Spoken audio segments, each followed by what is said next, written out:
Vers la deuxième moitié du VIe siècle avant Jésus-Christ, certaines parties de la civilisation grecque ont été contrôlées par la Perse achéménide en raison de conquêtes. Cela signifiait le début des relations entre les civilisations perses et grecques.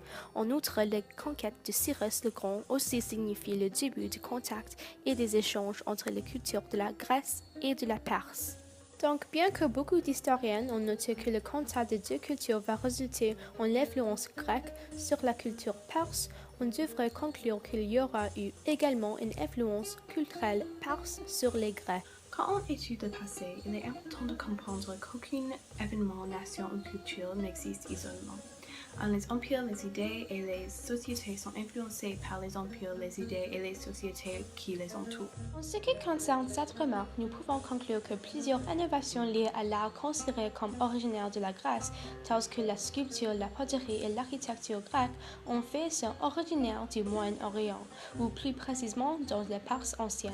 L'une des nombreuses innovations grecques artistiques influencées par les Perses sont la sculpture cariatide, en particulier les cariatides de l'Érythréon trouvés en Grèce.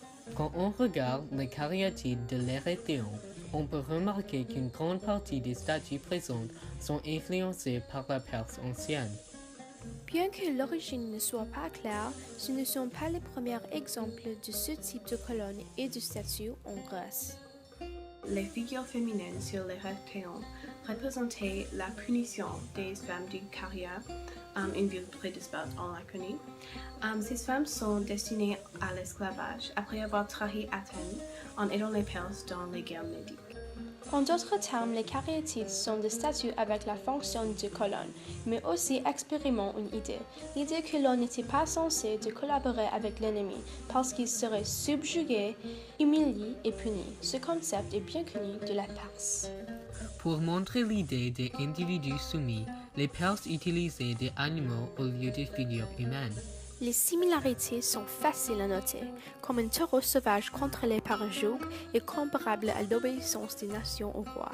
Dans le contexte persan, les animaux contrôlés par un joug sont comparables aux gens subjectés qui portent une poids lourde. Le même concept est apparu dans les cariatides grecques, car les cariatides aussi portent une poids lourde. Ils ont utilisé un exemple concret, l'assertion honteuse des femmes de Caria pour montrer qu'ils étaient prêts à soumettre les personnes comme les Perses ont fait. L'autre des nombreuses innovations artistiques occidentales influencées par les Perses est la poterie. Après les combats de Salamine, Platée et Eurymedon, les Grecs ont finalement gagné contre les Perses. Cette série de guerres peut être l'événement qui a le plus changé l'histoire grecque, comme beaucoup de richesses avaient été attirées par les Athéniens après ces batailles. À la suite de la victoire grecque, les biens étaient également répartis entre les villes qui avaient participé au combat.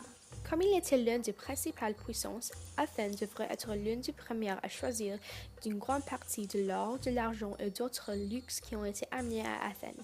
L'exemple sont les rhythmes persans qui étaient des œuvres de poterie qui servent de récipients à boire sous la forme d'animaux. Après la guerre, surtout en grande quantité, ces rhythmes apparurent soudainement à Athènes. Cela suggère qu'il y avait un lien entre la Perse et la Grèce. Ces œuvres de poterie ont été tout de suite imitées par d'autres artistes grecs.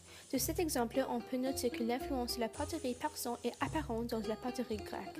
La dernière de nombreuses innovations artistiques occidentales influencées par les Perses est l'architecture. Dans le domaine de l'architecture, les Athéniens du 5e siècle avant notre ère ont copié plusieurs innovations persiennes. L'architecture persane ancienne et grecque était semblable en plusieurs de façons. La plupart des gens croient qu'ils sont si similaires. Les Grecs ont influencé les Persans. Bien que cela soit un peu vrai, il existe ici une concrète coïncidence entre l'architecture dans la salle de 100 colonnes imitée par l'Odéon de Périclée. Le salle de 100 colonnes a les mêmes dimensions que l'Odéon de Périclée à Athènes. L'Odéon a mesuré 68,50 par 62,40 mètres et contenait 9 par 10 colonnes, tandis que la salle du palais Persépolis avait 10 par 10 colonnes et mesurait 68,50 par 68,50. On peut en déduire que les similarités sont trop évidentes pour être juste une coïncidence. Quand on regarde de plus près de ça de son colonne, plus précisément des dimensions, on peut conclure qu'une grande partie de l'architecture a influencé l'architecture de l'Odéon de Périclée. Les Grecs ne pouvaient pas s'empêcher de s'approprier des morceaux de la culture qu'ils prétendent détester. Il a commencé avec des choses banales comme la céramique, certaines caractéristiques architecturales. En ce qui concerne cette remarque, nous pouvons conclure que plusieurs innovations liées à l'art considéré comme originaire de la Grèce, telles que la cariatide, le Rhizome et l'Odéon de Périclée, en fait, sont influencées par le Moyen-Orient, ou plus précisément par la Perse antique.